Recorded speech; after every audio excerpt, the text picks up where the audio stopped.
क्या आपने विजयनगर साम्राज्य का नाम सुना है? हो सकता है स्कूल के इतिहास की किताबों में थोड़ा बहुत पढ़ा हो। स्वतंत्रता के बाद कांग्रेसी सरकारें नहीं चाहती थी कि देश के लोग विजयनगर साम्राज्य के बारे में जानें। लगभग 500 वर्ष पूर्व दक्षिण भारत में विजयनगर नाम का शक्तिशाली साम्राज्य हुआ करता था। उत्तर भारत पर कब्जा जमा चुके इस्लामी आक्रमणकारी भी विजयनगर की तरफ आंख उठाकर देखने से डरते थे। लेकिन तभी यहाँ के राजा को सेक्युलरिज्म की बीमारी लग गई और देखते ही देखते पूरा विजयनगर साम्राज्य तबाह हो गया।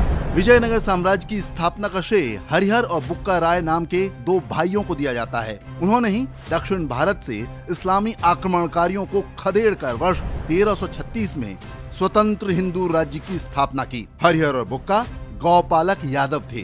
श्रृंगेरी शारदा पीठ के शंकराचार्य आचार्य विद्यारण्य ने उनके गुरु और मार्गदर्शक की भूमिका निभाई। कर्नाटक में आज जो हम्पी के खंडहर हैं, वो कभी विजयनगर की राजधानी हुआ करती थी। अनगिनत लोगों के बलिदान के बाद विजयनगर साम्राज्य लगभग 250 वर्ष तक हिंदू वैभव का प्रतीक था। कला, साहित्य और विज्ञान अपने चरम पर था।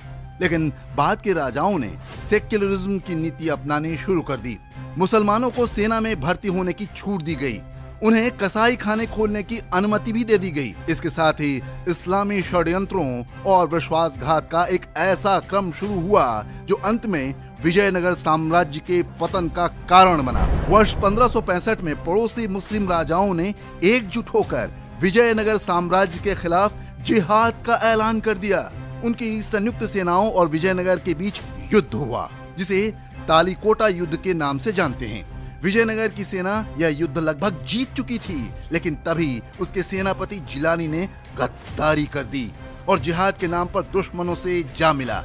मुस्लिम सैनिकों ने भी पाला बदल लिया।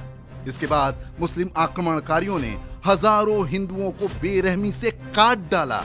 हम्पी में बने खूबसूरत मंदिरों को तोड़ डाला। विजयनगर का सदियों का वैभव और धन संपदा मात्र कुछ घंटों में लूट लिया गया। जीत के बाद भी मुस्लिम आक्रमणकारी 6 महीने तक हम्पी में ठहरे ताकि वहां के मंदिरों और कलाकृतियों को पूरी तरह से तहस नहस कर सकें। आज भी उस ऐतिहासिक बर्बादी के निशान देखे जा सकते हैं। भारत की स्वतंत्रता के बाद कांग्रेसी सरकारों ने जो इतिहास लिखवाया, उसमें अधिकांश इस्लामी आक्रांताओं का महिमा मंडन है। विजयनगर के वैभव और पतन की कहानी लगभग पूरी तरह से मिटा दी गई ताकि हिंदुओं की आने वाली पीढ़ियां इससे कोई सबक न ले सकें। याद रखिए, जो राष्ट्र अपने इतिहास को भूल जाता है, वो उन्हीं गलतियों को दोहराने के लिए अभिशप्त होता है। सोचिए, क्या हम एक बार फिर से वही गलती दोहरा नहीं रहे हैं?